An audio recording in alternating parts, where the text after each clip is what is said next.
Good afternoon, everyone, or good morning. So this will be chapter 3, Dance Education in the Philippines. So this is in continuation of chapters 1 and 2 that I have already posted last week. Now, I would like to address the concerns that I have received or the comments that I have received in our previous teacher evaluation form.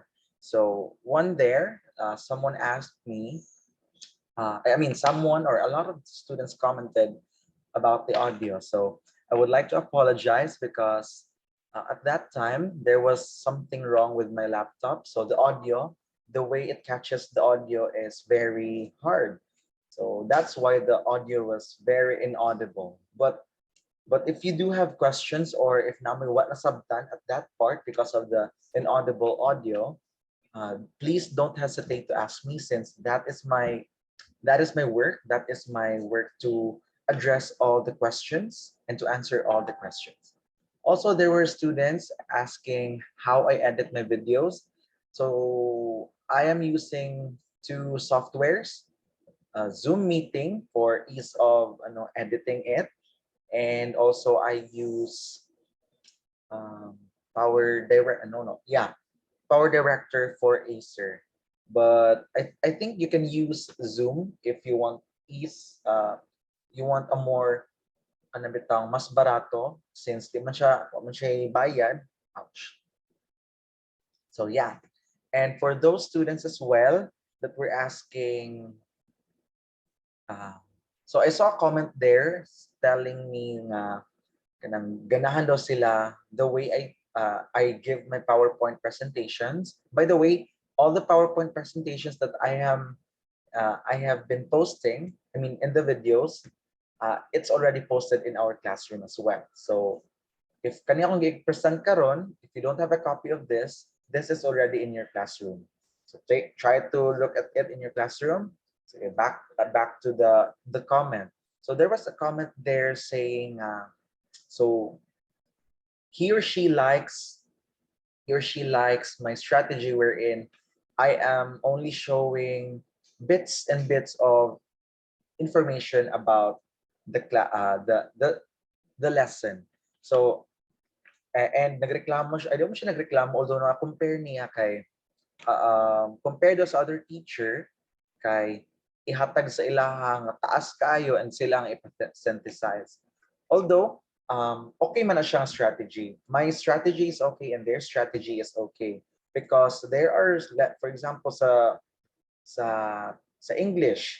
So of course, mas maayo siya if kamuang ipa-synthesize, di ba? Kay the more nga ma-enhance sa inyong skills in synthesizing and inyong skills in sa inyong comprehension.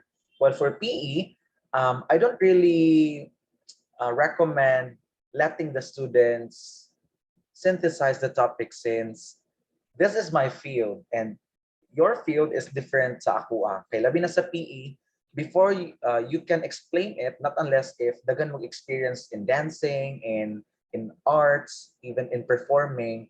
So, dali ra gid siya ma-synthesize. So, how about the majority nga wala kayo knowledge about this topic, di ba? So, it is very hard for me to give it to you na dili siya synthesized kay if kamo akong hatagan sa kamo akong tagaan na sa work to synthesize it, it will be very hard sa inyo, especially if dili kayo mo physically active, labi na in dancing. Pero it's good if you can synthesize it on your own. Pero I do not recommend it again. So yeah. So, let's proceed. So we are going to talk about the dance education in the Philippines. Again, if you have questions, if you have clarifications, or if you do have some things to add, you may use our platform, Quad section, the classroom, or our group chats. So you can ask questions there. Don't hesitate. Now we are going to talk about the person. Wait, let me move myself. Oh, diba? Tapad ni back fresh. Fresh kay yung Mother Philippine dancing. Sige, let's talk about Francisca Reyes Aquino. So who is she? Kinsa man ni siya nga babae? So she played a big role in in introducing Philippines about about dancing, specifically in folk dance. So in 1921, Francisca Reyes Aquino is a student assistant of um, Dr. George Bocobo. So Dr. George Bocobo is a teacher from University of the Philippines, and si Francisca Reyes Aquino was his assistant. Then she was promoted as an instructor. So from assistant to instructor of University of the Philippines. So one day, Dr. George Bocobo, president of UP, so president of UP, also si Dr. George is the president of UP at that time, and uh, he gave Francisca Reyes Aquino the task to do something. So what is this task? So at that time there was a lot of problems kay naay niabot ng mga foreign nationals, and Dr. Bocobo wants Francisca Reyes to do something about it. So to present a program of Philippine folk dances for some foreign visitors needs to be done. Kaya adto nga time wala man siya. So mo na siya ang gihatag nga task. So Francisca Reyes Aquino was given the task by Dr. George Bocobo to present a program of Philippine folk dances for some foreign visitors. So at that time, the problem was the limited number of documented folk dances. So even karon no, although there are a lot of folk dances available, sa amo nga time, way back 2018, I guess, it was hard to acquire since even if it's already recorded, we still need to buy it, we still need to acquire it. And in order for us to acquire it, we still need to pay a ton of money para ma-learn na mo siya. Or even, makakita lang ni og literature, mangita lang ni literature. So kaning literature sa folk dance, it is just going to give you directions how to do this dance. For example, in Jota Sevillana. So Jota Sevillana is the song we used sa katong 5 fundamental positions katong i-post na ko sa YouTube. So the music at the last part, so that is Jota Sevillana. So way back 2018 in masks, gihatag na siya nga piece, and also the dance steps gihatag po siya, but we weren't able to acquire the video. So what we did was we interpreted the literature given to us. Again, ang literature is wala siyang storyline sa sayaw. So what you're going to do is for the first 8 counts, basahon ninyo. So first 8 counts, you will, for example lang ha, move your foot, nga na, iingon niya sa inyo step by step what to do. Pero dili di, nga na kasayon no, mag-interpret of dance kay, ignan mo nga, mo step mo og 5 ka buok, then you will hop on the sixth count, and after that, the 7th count, 7 to 8, you are going to turn around. So steps 1 to 5, you are going to step 1, 2, 3, 4, 5. Pagka 6 count then pagka 6 count pa din siya. Listen to me explain. Sorry. Again, let me explain it again. For example, sa literature is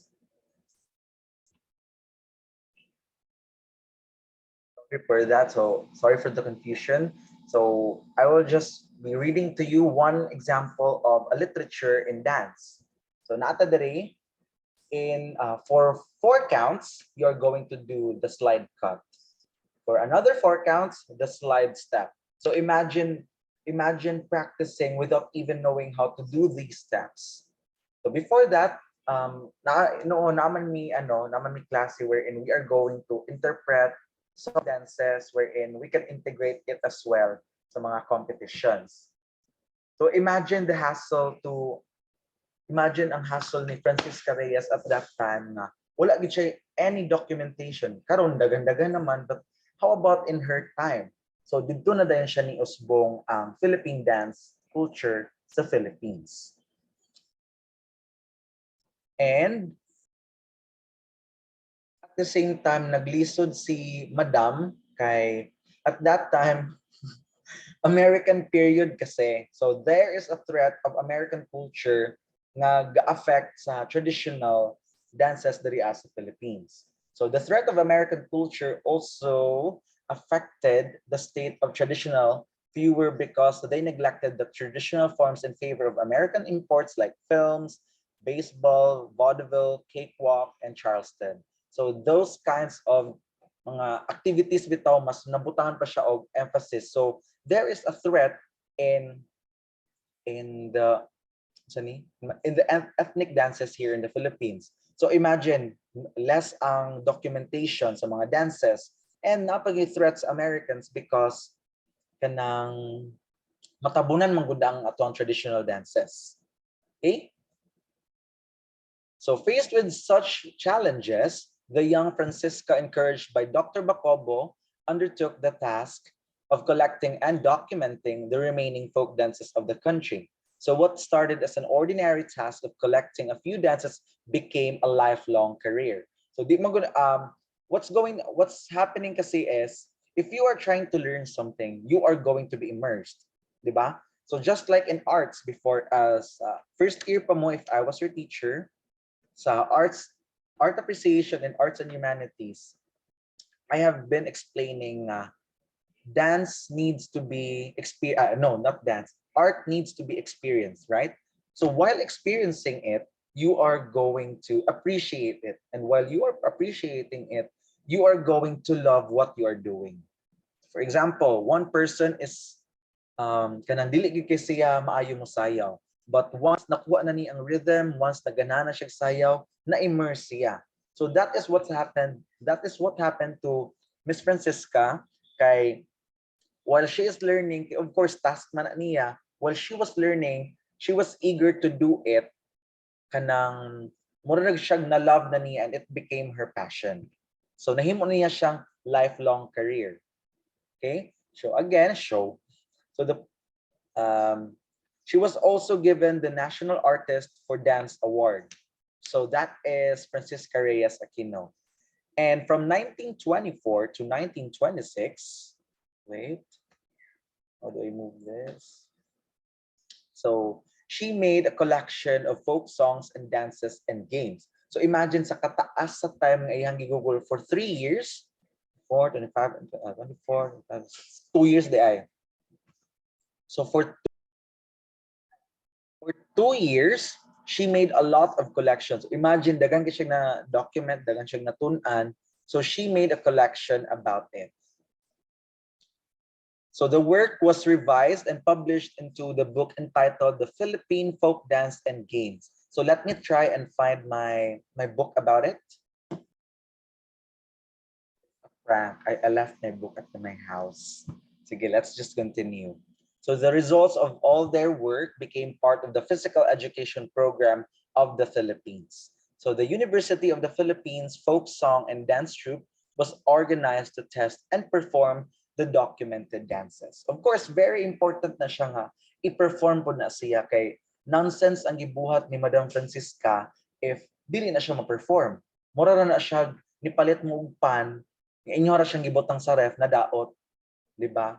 Mura na siya love, yeah, mura pa love. Mura na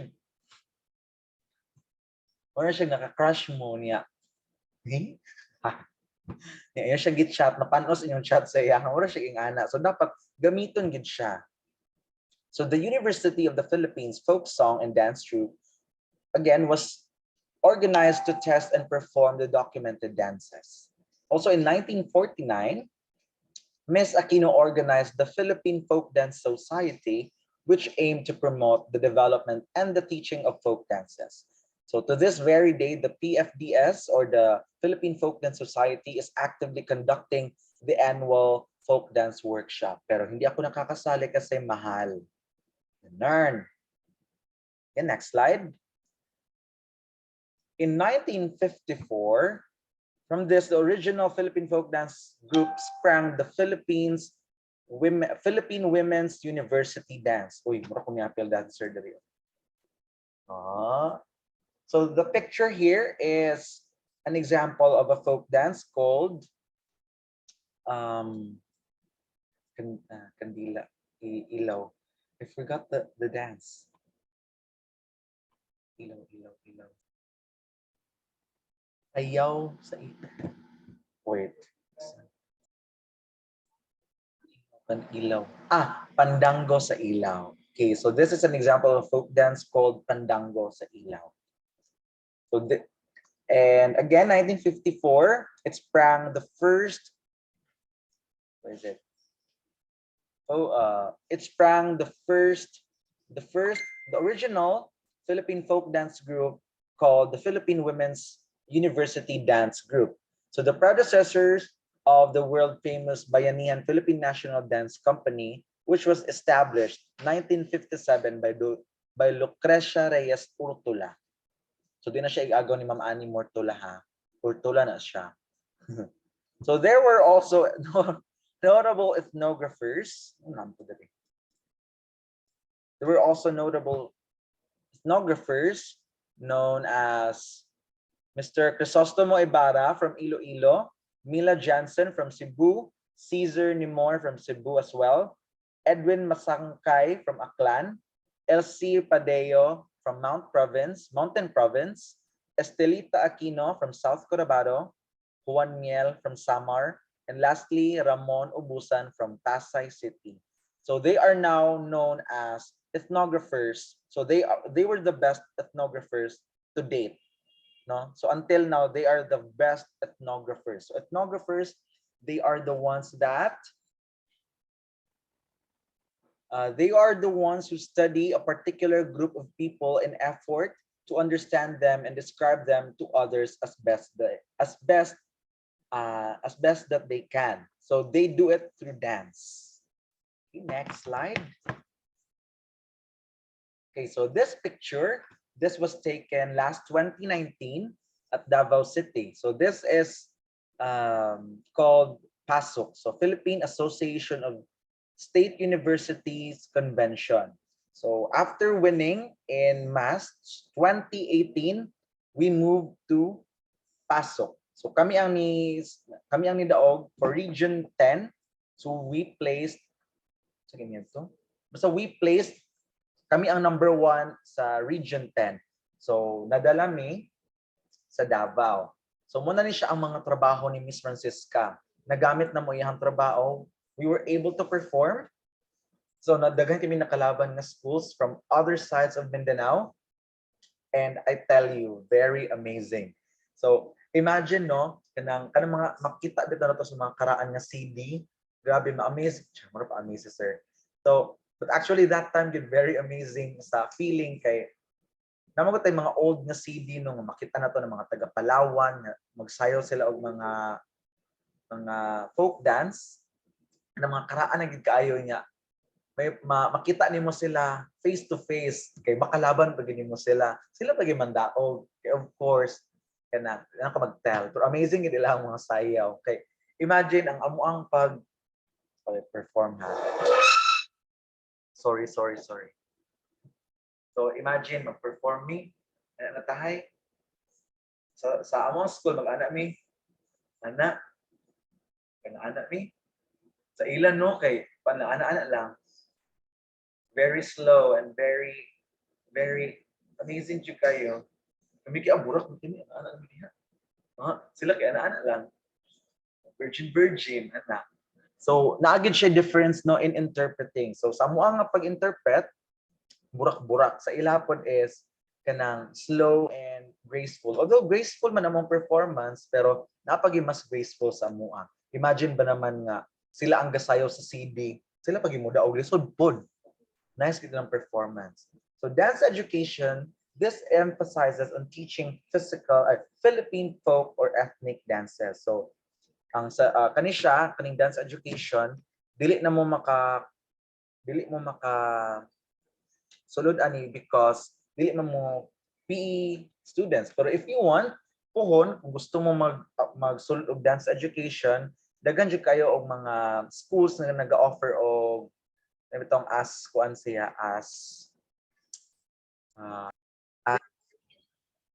cross enrollees or maybe elective siya pero I think it needs to be aligned sa inyong hapon pero napo ko yung mga nailhan nga after graduating from a different they graduated English, and pag masters nila they took physical education.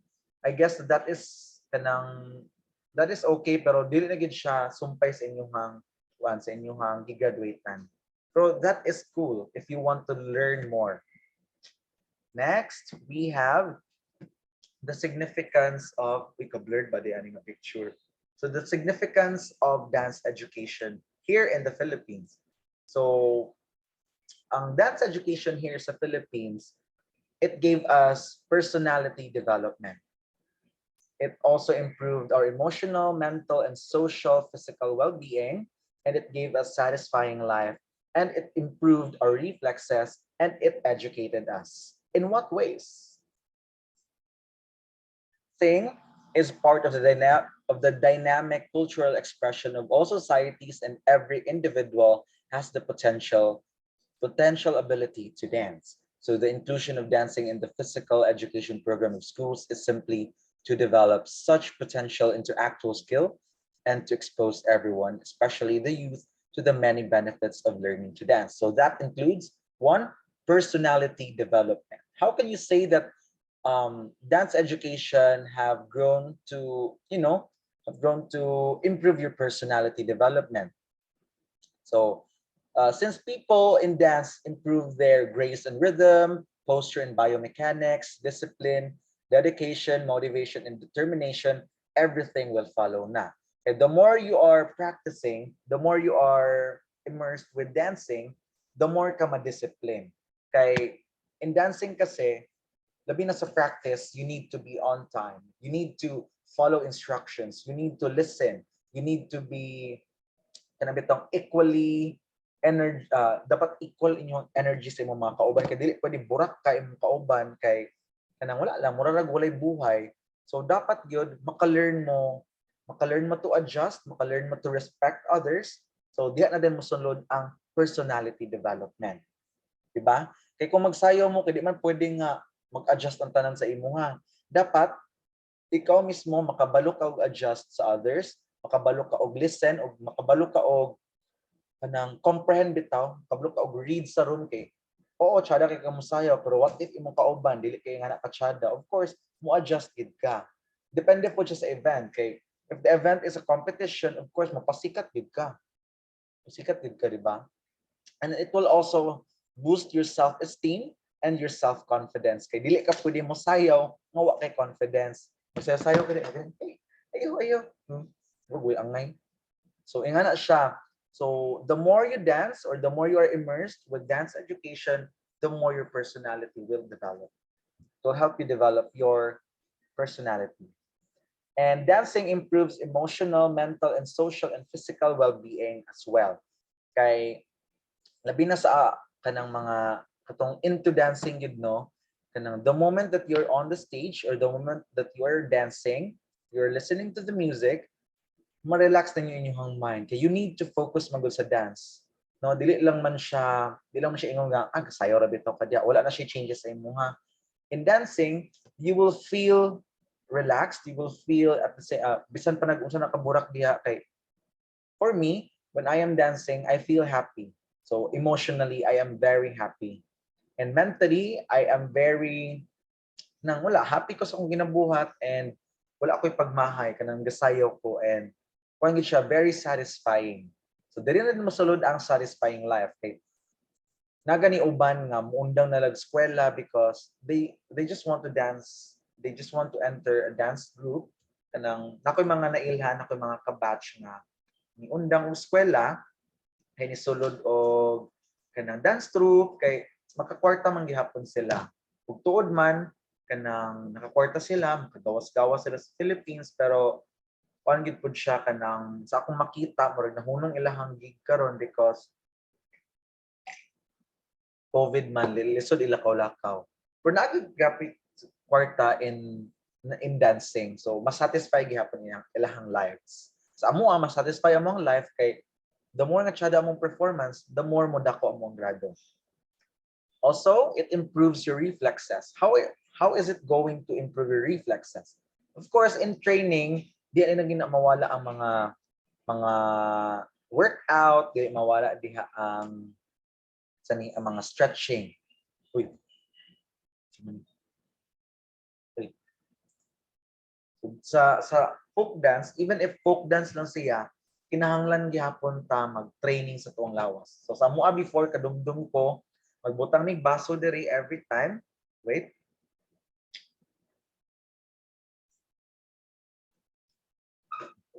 So our training includes our training in our training includes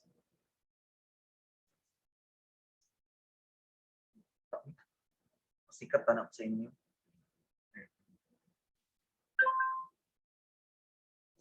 Sit erect.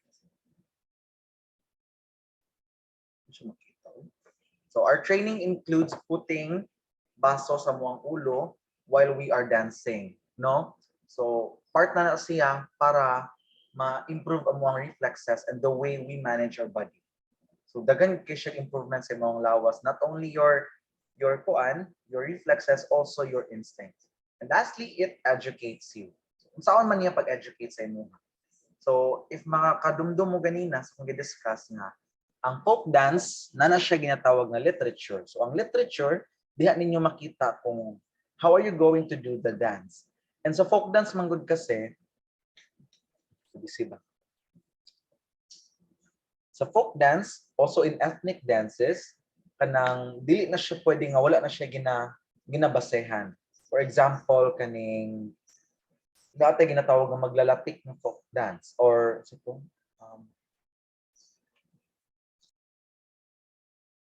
one example is lapay bantige. So lapay bantige, it is depicting a bird, a kind of bird. So ginaawat niya ang movements bird. So it educates you of the culture of that specific dance and the ethnicity of that specific kuan. Kaya bitaw kung ahan na siya nagikan nga sayaw. So di gid pwede nga magsayaw mo nga wa mo'y matun-an. So while dancing, while learning the dance, you can also learn the background of it, the history of it. Okay, so those are the significance of dance education. So wala lang dili na siya kanang ilang ginaingon nga sayo ra man ng PE, kuan naman ng PE. So it is incorrect, no? I do siya incorrect. So that is their opinion, mapol. It is their right. Pero if ako na po ipastoryahon, di gid na to masayon-sayon ng PE kay kanang di gid siya lalim kung giunsa siya pagsugod and daghan gid pud mo og matun-an ana saya. Although kapoy man gid siya, normal man ang kapuyon ta, no? So rest lang gyud, ganon. Next is for the last slide. So we have phases of dance education. Dili dagway ha. So phases. So na siya levels nga giagian.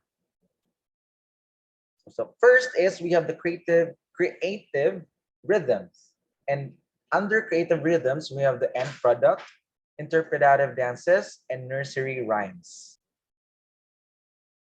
In creative rhythms, so creative rhythm is the end product of the development of movements as children learn to move the different parts of their bodies as a means of their own ideas and expressions. So because of their imitative nature and being based on creative interpretation of themes and motives, creative rhythms are sometimes called interpretative dances.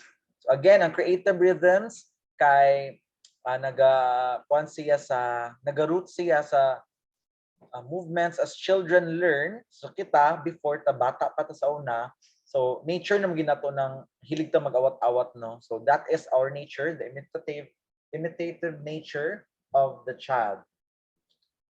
And also creative rhythms can be taught to children using the following themes as bases. So naatay mga nursery rhymes. Uso kay na karon ng Coco Melon, mga na, pero I do not recommend Coco Melon. Uy. So di na ko i-recommend ang Coco Melon because I don't know if it's legit. You can research about it. So nursery rhymes, natay poems, natay songs, animal plant movements, or domestic occupational activities. So diha siya mag-start. So this is the first phase, the creative rhythms. And after that one, we now have the folk or the ethnic dance. So folk dances are so called because they have ancient origins from within a community of people. So that's why it's also called folk. So mo na siya meaning sa folk. They have ancient origins from within a community. So mubalik ta adto akong giingon ganina nga the purpose or the significance of dance education is for you to be educated. Diba? So when you are trying to learn something, you are going to learn the community or the history of that specific dance. So these dances are also known as the traditional dances based on the fact that they are handed down from generation to generation. That's why it's called tradition. Again, it will educate you. So being learned by the younger generations informally through imitation rather than by formal instruction. So mas dali siya na learn sa mga bata sa pag-awat-awat, dili tungod kay sa pagtudlo kay again bata man lisod man siya sila tudluan og mga ana. So better ang ilahang na learn before is to imitate. Kita hilig kita mag-awat-awat. So dances of the people depict their way of life, their culture, tradition, rituals, occupation, emotions, and other things. So folk dances show stories of the people, products of certain tribes, mimicry, and certain animals. So mo na siya ang mga gina-imitate nato sa mga sayaw sa mga folk dance. Katong example ganina, we have Lapay Bantigi, which wherein they are imitating the movement of a specific bird. Okay, so that is for folk dance. Also, we have folk dance are sometimes referred to as ethnic dances because of their being ethnic, which means being a characteristic of a particular group of people or coming from a particular place. So ethnic dance. Folk dancing as well is taught in school in all educational levels in order to make the younger generations aware of their own cultural expressions and develop in them a sense of national pride, identity, and patriotism. So that's why ang inyong midterm will be folk dance. So you are going to choose any folk dance. So if wala mo nakaapas sa change ani because last week nag-meeting mi sa mga PE teachers and we have decided to change our midterm exam to folk dance. So makita man gyapon ninyo sa to ang outline which wala pa namo na upload kay busy pa kayo sa school for now. Again, next we have the social and the ballroom dance. So this is the second phase na. This is the third phase na. From the first phase, the creative rhythms. Second phase, folk and ethnic dances. And the third phase, which is the social and ballroom dance. So social, so from the word itself palang daan, makig-socialize mo sa mga tao. So social and ballroom dance or social dances are usually done to introduce people attending a formal social gathering to each other or welcome guests to a social gathering. So many of the social dances like the polka and mazurka started as folk dances, with others were deliberately designed for that purpose, such as the waltz, rigodon, and the polonaise. So here in the Philippines, gina-adopt na po nato niyang social and ballroom dance. So naana po na sa tuwa diri ang ballroom and kani po mga social dances. So kanang mga cotillion ko na may mga debu na siya, it's one example. One example sa mga social dances. And supposedly your final exam or your final practicum should be ballroom dance. Pero we decided na to let you choose any genre of dance na makita ra po ninyo soon enough na amo ang ipang-post ng mga various kinds of dance. So those are the phases of dance education. So again, ang purpose of social dances is to communicate, to be friends with other people, to socialize. So some dances started as folk dance, manggihon, and muna siya karon, they are using it as a means to communicate, to socialize. So those are the three phases of dance education. So that is it for today's video.